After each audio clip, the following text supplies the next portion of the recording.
आज का ये वीडियो बिल्कुल हम टू द पॉइंट रखेंगे और स्ट्रेट अवे हम आपको बताएंगे कि कैसे आपका टैक्स बचेगा। अगर आपको इनफैक्ट 15 लाख रुपए तक की इनकम आ रही है तो आप 15 लाख तक की इनकम पे जीरो टैक्स कैसे लीगली पे करोगे। आपको ओल्ड टैक्स रिजीम को चूज करना चाहिए या न्यू टैक्स रिजीम को चूज करना चाहिए। इंटरनेट पर आपको बहुत सारी वीडियोस मिलेंगी, बट यहां पर आपको स्ट्रेट अवे आपके आंसर्स मिलने वाले हैं और आपको हैक्स भी मिलने वाले हैं जिससे आपको समझ आएगा कि आप टैक्स लीगली कैसे बचाओगे। अब हम शुरू करते हैं। सबसे पहले हम ओल्ड टैक्स रिजीम को देखते हैं। यहां पर अगर हम देखें तो इनकम स्लैब के अकॉर्डिंग टैक्स रेट लिखा हुआ है 2.5 लाख तक आपको निल, मतलब कोई टैक्स नहीं लगता। 2.5 से लेके 5 लाख रुपए तक की अगर आपकी इनकम होती है तो 5% का आपको टैक्स लगता है। अब मैं यहीं पर मान लेता हूं कि किसी आदमी की इनकम 15 लाख रुपए की, आपको सैलरी आ रही है 15 लाख रुपए की। अगर आपको 15 लाख रुपए की सालाना इनकम आती है तो यहां पर आपको 10 लाख से ऊपर की इनकम हो गई, तो 2.5 से लेकर 5, ये आपका हो गया 2.5 लाख रुपया। 2.5 लाख पे 5% आपको लगेगा, मतलब 12,500 रुपए का आपको यहां पर टैक्स लगेगा। अब अगर हम 5 लाख से 10 लाख देखें, 5 लाख रुपए होता है, इस पे 20% मतलब 1 लाख रुपए का आपको टैक्स लगेगा। एक चीज मैं आपको बता दूं, अगर आप सैलरीड है, अब आप चाहे ओल्ड टैक्स रिजीम की बात करें या न्यू टैक्स रिजीम, एक आपको स्टैंडर्ड डिडक्शन मिलता है जो कि आपका होता है 50,000 रुपए का। मतलब आपकी जो भी सैलरी आ रही है उसमें से आप 50,000 रुपए तो माइनस कर लीजिए। अब यहां पर 15 लाख की इनकम थी, 50,000 रुपए हमने वैसे ही हमने डिडक्शन ले लिया, तो यहां पर हमें फायदा क्या हुआ? हमें फायदा ये हुआ कि 4.5 लाख रुपए पे 30% हमें एक्स्ट्रा टैक्स लगेगा। तो अगर हम 4.5 लाख पे 30% लगा देते हैं तो इस पे हमारा टैक्स आ गया 1,65,000 रुपए। इससे आप टोटल करोगे तो आपका टोटल टैक्स यहां पे बन जाएगा 2,47,500। अगर आप ओल्ड टैक्स रिजीम को चूज करते हो, आपको गया तो बहुत सारा टैक्स है, चलो न्यू को समझते हैं, फिर मैं आपको ओल्ड के कुछ एक्स्ट्रा बेनिफिट्स बताऊंगा। अगर आप न्यू टैक्स रिजीम को देखते हैं तो यहां पर आपका निल है, उसके बाद 3 लाख से लेकर 6 लाख तक आपको 5% का टैक्स लगेगा। तो ये कितना हो गया? ये हो गया आपका 3 लाख रुपया। 3 लाख पे 5%, 15,000 का आपको टैक्स लगेगा। यहां पर हम बात करते हैं 3 लाख पे 10%, तो आपका 30,000 का टैक्स हो गया। यहां पर 9 लाख से लेकर 12 लाख तक 15% का टैक्स लगेगा, मतलब 45,000। और अगर हम यहां पर देखें 12 से 15 लाख की इनकम है तो 20% का टैक्स लग रहा है, बट मैंने बोला 50,000 रुपए का तो स्टैंडर्ड डिडक्शन है, तो 4.5 लाख रुपए पे 20% अगर आप लगाएंगे तो 50,000 का आपका टैक्स यहां पर भी बन गया। इसे अगर आप टोटल करोगे तो ये आ जाएगा 1,40,000। अब अगर किसी भी मैं आम आदमी से पूछूं और बोलूं भाई हमें क्या चूज करना चाहिए, न्यू टैक्स रिजीम को चूज करना चाहिए या ओल्ड टैक्स रिजीम को चूज करना चाहिए, तो लोग बोलेंगे अरे इसी में बेनिफिट है, 1,40,000 देना है, यहां पर 1 लाख रुपए एक्स्ट्रा देना पड़ रहा है उससे भी ज्यादा, तो हमें इसे क्यों चूज करना? ये उन लोगों को चूज करना चाहिए जिन्हें एग्जेम्पशंस और डिडक्शंस क्लेम करनी है। अगर आप एग्जेम्पशंस और डिडक्शंस क्लेम करना चाहते हो तो आपको अभी ये समझ आने वाला है कुछ ही मिनटों के अंदर कि 15 लाख तक की भी इनकम होगी ना तो 1 रुपए का टैक्स नहीं जाएगा, आपका जीरो टैक्स जा सकता है। हो सकता है ये एग्जेम्पशंस डिडक्शंस सबके लिए ना हो, बट हो सकता है आपके पास कुछ ऐसी इन्वेस्टमेंट्स हो जिस पर आपको यहां पर फायदा मिल सकता है। तो यहां पर तो 1,40,000 रुपए देना है। अगर आपको समझ आ गया तो बहुत बढ़िया है। यहां से हम आगे बढ़ेंगे और अब हम समझते हैं एग्जेम्पशंस और डिडक्शंस का फायदा कैसे मिलेगा ओल्ड टैक्स रिजीम में। तो अब यहां पर हम देखते हैं टैक्स कैलकुलेशन को। अब यहां पर मैं मान के चल रहा हूं कि अगर आपकी सैलरी 15 लाख रुपए तक भी है तो 15 लाख रुपए की सैलरी में भी आप जीरो टैक्स कैसे लीगली देंगे। अभी देखिए, हमने सबसे पहले यह समझा कि भाई एग्जेम्पशंस और डिडक्शन का बेनिफिट हमें मिल सकता है ओल्ड टैक्स रिजीम में। अब स्टैंडर्ड डिडक्शन, जैसे भी मैंने आपको बताया कि अगर आप सैलरीड है तो आपको 50,000 रुपए की तो स्टैंडर्ड डिडक्शन मिल ही जाती है। देखिए, अगर आप सैलरीड है तो आप कभी भी चूज कर सकते हैं किसी भी साल कि आपको ओल्ड टैक्स रिजीम के हिसाब से आपको अपनी आईटीआर भरनी है या न्यू टैक्स रिजीम के हिसाब से आईटीआर भरनी है। बट अगर आप बिजनेसमैन है तो आपके पास सिर्फ एक ही बार ऑप्शन होगा कि आपको ओल्ड टैक्स रिजीम को चूज करना है या न्यू टैक्स रिजीम को चूज करना है। वो आप बहुत ध्यान से कीजिएगा। अब क्योंकि हमने डिडक्शंस की बात पहले करी थी, एक डिडक्शन को हम समझते हैं जो कि बहुत इंपॉर्टेंट है, दैट इज सेक्शन 80C के अंडर डिडक्शन जो हमें मिलता है, जिसमें हमें 1.5 लाख रुपए तक की डिडक्शन मिल सकती है। अब ये मिलती है बेसिकली इन्वेस्टमेंट्स के ऊपर, जैसे कि कई सारी ऐसी एफडी होती हैं जो लॉक इन एफडीज होती हैं जिसमें आपको सेक्शन 80C के अंदर डिडक्शन मिल सकता है। इसके अलावा ईएलएसएस होता है, आपको यूलिप के अंदर भी यही सेक्शन 80C की डिडक्शन मिलती है। आपको टर्म इंश्योरेंस के अंदर सेक्शन 80C की डिडक्शन मिलती है। अब टर्म इंश्योरेंस अब हमें समझ आ रहा है कि जितनी जल्दी लो उतना बढ़िया है। जैसे जैसे हमारी एज बढ़ती है वैसे वैसे टर्म इंश्योरेंस का प्रीमियम बढ़ता है। तो टर्म इंश्योरेंस हम सबको समझ आ रहा है कि इंपॉर्टेंट है, बट ले कैसे? आप सब पॉलिसी बाजार को जानते हो, एंड पॉलिसी बाजार इस चीज के लिए फेमस है कि आप ऑनलाइन घर पे बैठे बैठे क्या कर सकते हैं, आप टर्म इंश्योरेंस ले सकते हैं। अब यहां पर अगर आप देखेंगे आपको टर्म इंश्योरेंस जो मिल रहा है 1 करोड़ रुपए का लाइफ कवर आपको सिर्फ 473 रुपीज पर मंथ में मिल रहा है। यहां पे आपको टैक्स बेनिफिट भी मिल जाता है सेक्शन 80C का, प्योर प्रोटेक्शन प्लान है, अफोर्डेबल प्रीमियम है, और आपकी फैमिली के लिए एक फाइनेंशियल सिक्योरिटी रहती है। इंपॉर्टेंट क्या है यहां पर, अगर आप ऑनलाइन खरीदते हो तो आपको 10% का डिस्काउंट भी मिलता है। अब ये तो हमें समझ आ गया। अब आप जैसी पॉलिसी बाजार की वेबसाइट पर जाते हो आपको यहाँ पर अपनी डिटेल्स फिलअप करनी है, नाम डालना है, डेट ऑफ बर्थ डालनी है, फोन नंबर डालना है, और आप चेक कर पाएंगे कि कौन सी कंपनी आपको सबसे कम पैसों में इंश्योरेंस दे रही है। जैसे हम आगे बढ़ेंगे हमें चूज करना है कि हम सैलरीड है या सेल्फ एम्प्लॉयड है। आप सैलरीड है, आपकी जो भी एनुअल इनकम है आप चूज कर लीजिए। उसके बाद आप सिलेक्ट कीजिए आपकी एजुकेशनल क्वालिफिकेशन को, आप टोबैको च्यू करते हैं नहीं करते, और उसके बाद आपको यहाँ पर डायरेक्टली कोड्स दिखने शुरू हो जाएंगे और आप यहाँ पे चूज कर सकते हैं कि आपको कौन सी कंपनी से सबसे सस्ता इंश्योरेंस मिल रहा है और सबसे ज्यादा बेनिफिट्स के साथ। अब कई सारे लोग यहाँ पर कहते हैं कि भाई टर्म इंश्योरेंस तो हम ले लें, बट हमारे जाने के बाद पैसा तो हमारी फैमिली को मिलेगा, फिर जो हमने प्रीमियम दिया वो किस काम का? क्या वो प्रीमियम हमें मिल सकता है? एक ऑप्शन होता है that is known as TROP, term insurance with return of premium. अब पॉलिसी बाजार पर जाके आप term insurance with return of premium को भी सेलेक्ट कर सकते हैं। यहां पे बेनिफिट क्या होता है कि जब आपका ये पूरा पॉलिसी का टर्म खत्म होता है तो आपने जितना भी प्रीमियम दिया है वो आपको मिल जाता है minus the GST amount.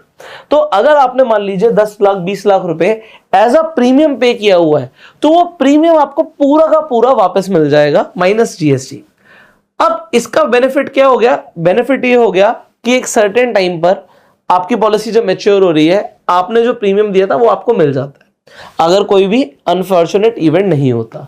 But इसमें एक चीज इंपॉर्टेंट है, अगर आपको बेसिक टर्म इंश्योरेंस का जो प्लान है वो एग्जांपल 500 रुपए आपको महीने का कॉस्ट करता है तो ये आपको लगभग 1000 रुपए महीना कॉस्ट करता है। इसके अलावा भी आप पॉलिसी बाजार की वेबसाइट पर term insurance with 100% return of premium at no cost भी चूज कर सकते हैं।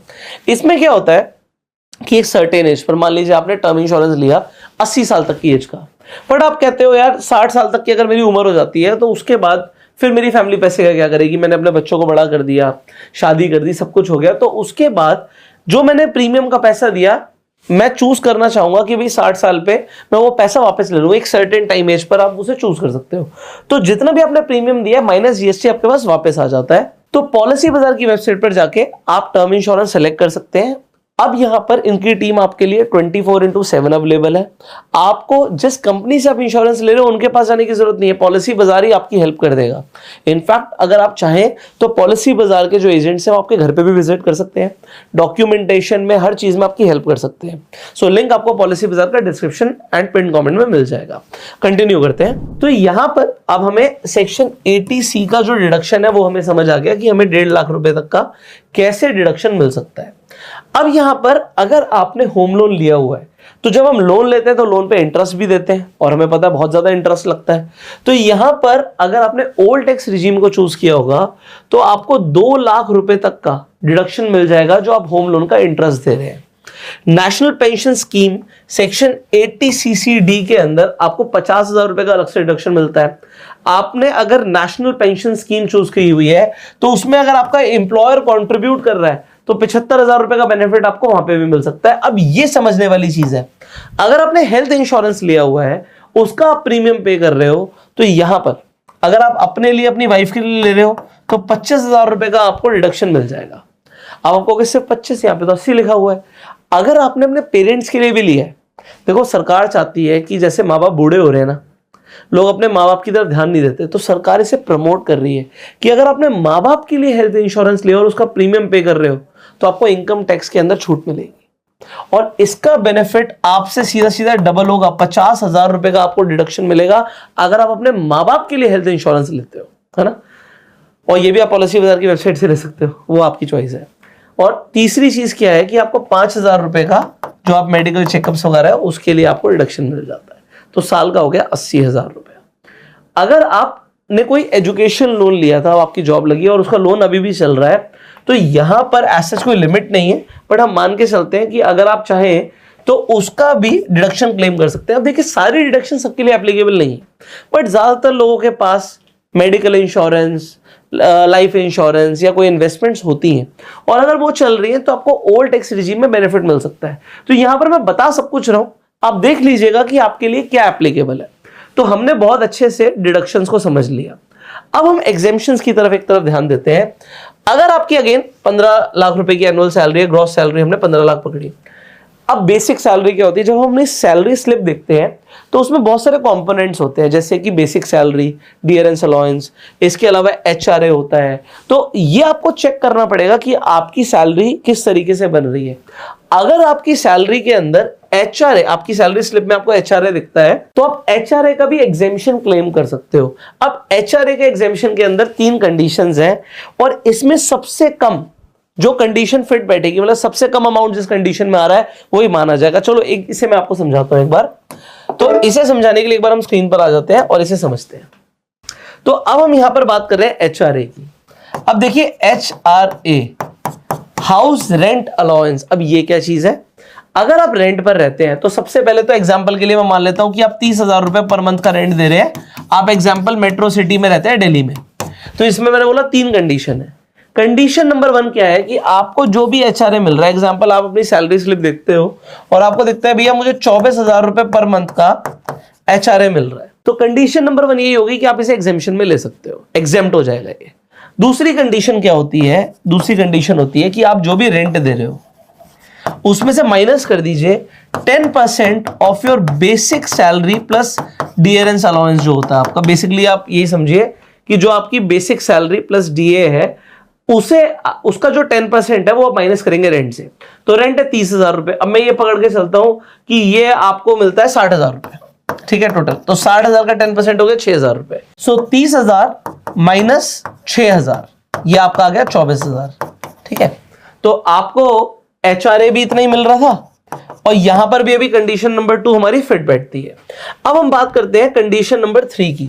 अभी कंडीशन नंबर 3 क्या है, ये सिंपली है कि 50% अगर आप मेट्रो सिटी में रह रहे हैं तो, या फिर 40% ऑफ योर बेसिक सैलरी जो है प्लस ये जो है, ये आप सीधा सीधा एज एचआरए काउंट कर सकते हैं।